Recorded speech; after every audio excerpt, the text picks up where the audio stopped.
Ajay, appreciate you joining us. All right, moving on. President Trump's decision to impose steep tariffs on Indian exports, steel, aluminium, and potentially more has left New Delhi searching for ways to shield its economy. Trade talks between New Delhi and Washington have been postponed, leaving India to reassess its strategy in the face of growing protectionism. Well, at the same time, the Modi government has moved forward with major reforms at home. The latest rounds of GST restructuring aims to simply cut tax slabs, cut rates on key goods, and reduce compliance burdens for exporters. Well, the goal is to make Indian products more competitive globally and soften the blow of American tariffs. India is also exploring new markets across Asia, Africa, and Europe to diversify its trade basket. But the question remains, are these measures enough to blunt the impact of Washington's tariffs, or does India risk losing ground in its biggest export market? We'll talk about this with our guest. Joining us on the platform at this point in time is Ambassador Bhaswati Mukherjee, former diplomat, Professor Madhav Nalapat, Editorial Director of the Sunday Guardian, also with us on the show. Mr. Sumit Peer, Senior Political Commentator here as well. Major General Sudhakar Ji, Senior Geopolitical and Strategic Defense Expert. And last but by no means the least, Dr. Sharad Kohli, Senior Economist, with us on the program as well. Professor Nalapat, your thoughts on India looking for, shall I say, greener and more profitable pastures, considering the fact that the standoff with the Americans is not showing any signs of easing off, sir? Well, the reality is that, Vineet, Trump is completely unpredictable. There's no telling what he'll do next. He could double the tariffs that he's threatened, or he could cut them, or he could say, no, I'm giving a pause. Trump somehow believes that India has an outsized influence, outsized influence on President Putin's thinking. So last time around when he issued threats against India, the underlying feeling was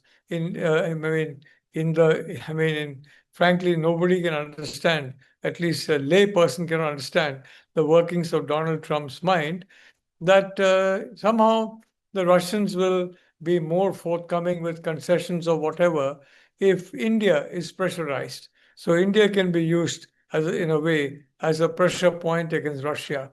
Well, India and Russia are good friends, but the fact is that both are sovereign nations and both take decisions in their own self-interest.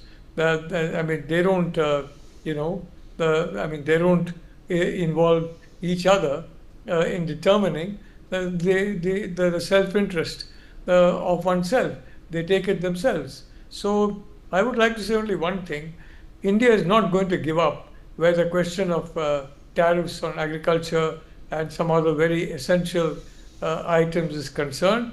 As far as tariffs means freedom for the US to export, the reality is that, in my view, there should be a social media campaign in the United States by our NRI community, focusing on, in the past, what happened during farmers' agitations, what happened during farmer suicides, and the condition of farmers, and basically the view of experts as to what would happen to farmers if such imports were allowed of US farm products.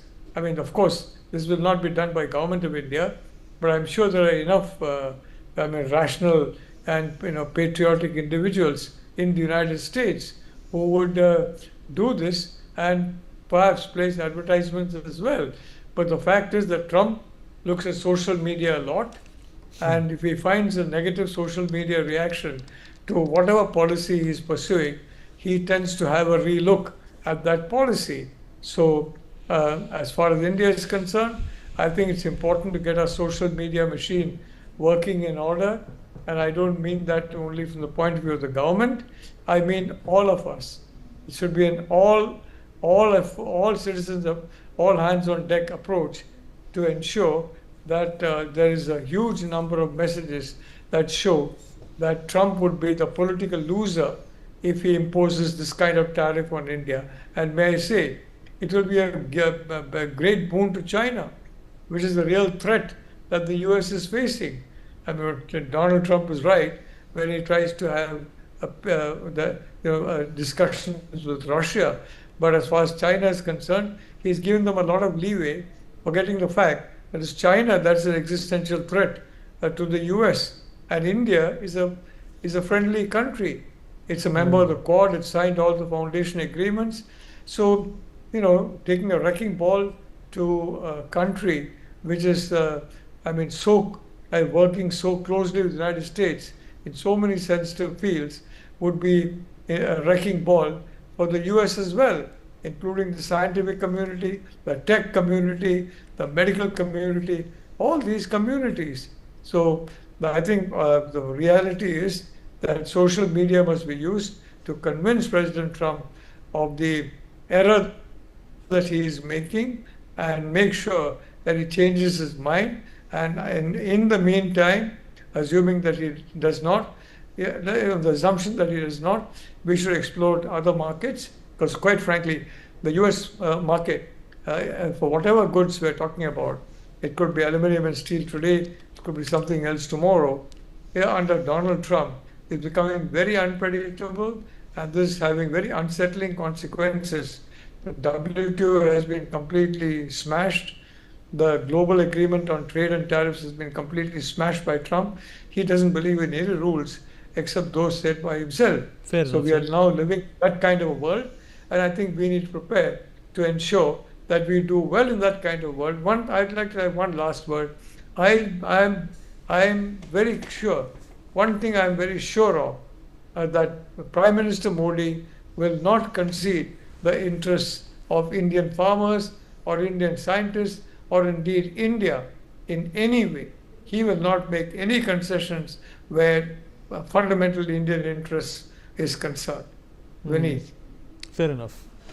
Ambassador Mukherjee, do you concur with Professor Nalapat that the Prime Minister is obviously going to be looking after his own interest and the interest of his people, which he has